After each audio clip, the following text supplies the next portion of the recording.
Why City Hall isn't more concerned about a wild cat prowling their neighborhood. The animal has been spotted a number of times in the community, and officials are aware of its existence. Families are worried, though, small children or pets could be seriously wounded if the cat decides to turn on them. Catherine Urquhart reports. It had come from the left side and just went between the trucks here, and then right to the driveway there, and kind of walked across the grass into the other neighbor's yard. Coquitlam resident James Hill quickly grabbed his video camera and shot these images of the wild cat. Initially, he thought it was a lynx. It walked slow. I mean, you could tell it was kind of nervous, I realized that I was kind of like following it a little bit. I didn't want to get too close because I wasn't too sure about it.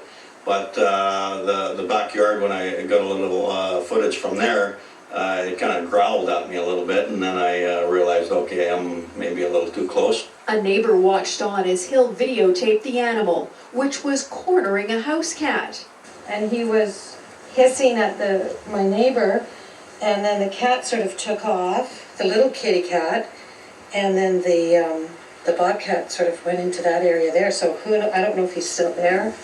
Conservation officers have since identified the animal as a bobcat, and they do not believe it's a threat, except perhaps to house cats. Right now there was no plans to actually capture it because of their priority was with cougars and black bears and the low numbers of conservation officers around.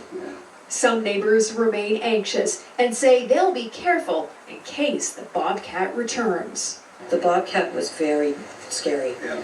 Very scary. Do you have any young children around? No. Yeah? No. But if I did, they'd be in the house today. even more concerned for yourself. Yeah, I'm afraid to go on my patio right now.